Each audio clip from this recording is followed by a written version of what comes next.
Hello students, आज हम पढ़ेंगे kidney from turning point. Okay, so let's start. Kidney extends from T12 to L3. Kidney जो है thoracic vertebra 12 number से lumbar vertebra third number तक extend करती है. ठीक है. Right kidney is slightly lower than the left. Right kidney जो होती है वो थोड़ी सी लेफ्ट किडनी के कंपैरिजन में नीचे होती है. Left kidney is nearer to the median plane than the right. Left kidney जो होती है वो मीडियन प्लेन से पास होती है in comparison to right kidney. Median plane से लेफ्ट किडनी पास होती है, राइट किडनी मीडियन प्लेन से थोड़ी सी दूर होती है. Nephron is the functional unit of kidney. Nephron जो होता है वो फंक्शनल यूनिट है किडनी की. Okay. Vascularly kidney consist of 5 segments, each receiving its separate segmental renal artery. Vascularly kidney में 5 सेगमेंट होते हैं और हर एक सेगमेंट को अपनी सेपरेट ब्लड सप्लाई मिलती है from renal artery. Okay. Fusion of lower pole of kidney occurs resulting into horseshoe kidney. जो किडनी होती है उसके लोअर पोल का फ्यूज़न अगर हो जाए तो उसका नतीजा हॉर्स शू किडनी के तौर पे देखने को मिलता है. यानी कि ये एक तरह का शेप होता है जब किडनी के लोअर पोल जो होते हैं वो आपस में जुड़ जाते हैं तो हॉर्स शू शेप बना देते हैं, जिसकी वजह से कुछ कॉम्प्लिकेशंस बॉडी में देखने को मिलती हैं. Okay. So fusion of lower pole of kidney occurs resulting into horseshoe kidney.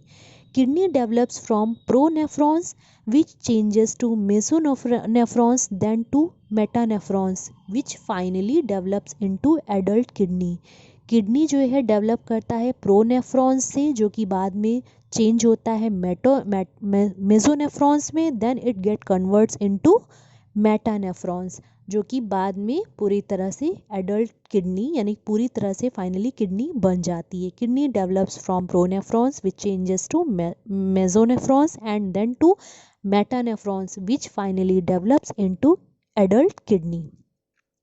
Kidney develop around the first sacral vertebra and ascends upward around 6th to 9th week of intrauterine life up to the level of L2 और L3 vertebra.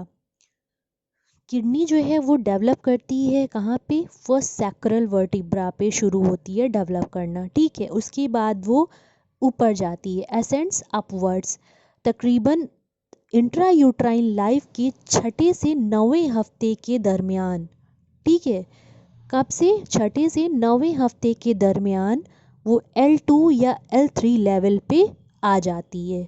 Kidney की शुरुआत first sacral vertebra से उसका development शुरू होता है. वो धीरे धीरे ऊपर आती है अपनी इंट्रायूट्राइन लाइफ के 6 से 9वें हफ्ते के दौरान और कहाँ पर आकर रुकती है? L2 या L3 वर्टिब्रा के लेवल पे approximately. During this ascent, kidney is also rotated by 90 degree towards the vertebral column. जब ये ऊपर की तरफ मूव कर रही होती है अपनी डेवलपमेंट के दौरान तो वो किडनी 90 डिग्री एंगल पे रोटेट भी करती है towards vertebral column. Kidney lies within the Morris parallelogram on the back which is as follows on the right side. Kidney जो है मॉरिस पैरेललोग्राम में लाई करती है, यानी कि एक पैरेललोग्राम है जिसे बाद में मॉरिस पैरेललोग्राम नाम दिया गया. इसमें किडनी की जो आउटलाइन है उसकी मैपिंग की जाती है पोस्टीरियरली. ठीक है. Kidney lies within the Morris parallelogram. हम कह सकते हैं कि किडनी जो है एक पैरेललोग्राम को फॉलो अप करता है जो कुछ इस तरह से होता है. On the right side A point 2.5 centimetre 1 that is 1 inch away from T11 spine. A point जो होता है वो 2.5 सेंटीमीटर होता है, तकरीबन 1 इंच, जो कि T11 स्पाइन से इतना दूर होता है इतना. B point 7.5 centimetre that is 3 inch away from point A. C point 2.5 centimetre मतलब 1 inch away from L3 spine. D point 7.5 centimeter that is 3 inches which is away from point C. Okay. Line joining A, B, C, D represents the right-sided Morris parallelogram. जो line join कर रहा है A B C D point को, वो क्या represent करता है? Right sided Morris parallelogram को दर्शाता है. It is 1.25 centimetre above on the left side. और जब लेफ्ट साइड पे देखेंगे तो ये तकरीबन 1.25 सेंटीमीटर ऊपर होगा. सो in exposing kidney from behind, following 7 layers have to be removed one by one. यदि पीछे से हम किडनी को एक्सपोज करने की, खोलने की कोशिश करें तो हमें 7 लेयर बाय लेयर, एक के बाद एक 7 लेयर हटानी पड़ेंगी, जिसमें कुछ इस तरह से हैं. पहली है skin, second one is superficial fascia, then third layer is posterior layer of thoracolumbar fascia with latissimus dorsi and serratus posterior inferior.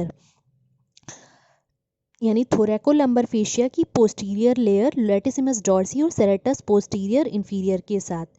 Fourth one is erector spinae which can be removed for convenience, जो आसानी के लिए remove की जाती है.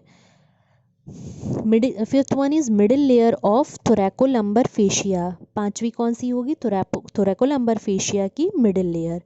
Six one is quadratus lumborum and the final and seventh one is anterior layer of thoracolumbar fascia in which related nerves are embedded. Anterior layer thoracolumbar fascia की, जिसमें कुछ उससे रीनल रिलेटेड नर्व्स जो होती हैं वो फिक्स्ड रहती हैं. ओके, एक बार हम फिर से देख लेते हैं मॉरिस पैरेललोग्राम को. Kidney lies within the Morris parallelogram on the back which is as follows on the right side. Kidney जो है वो मॉरिस पैरेललोग्राम को फॉलो अप करती है पीछे से. राइट साइड पे वो कुछ इस तरह से है. A point 2.5 centimetre, that is 1 inch away from T11 spine. B point 7.5 centimetre, that is 3 inch away from point A. C point 2.5 centimetre, 1 inch away from L3 spine. D point 7.5 centimetre, that is 3 inch away from point C. उसके बाद जो line join करती है A B C D point को, वो represent करती है right sided Morris parallelogram को, और ये 1.25 सेंटीमीटर ऊपर होता है लेफ्ट साइड से पे.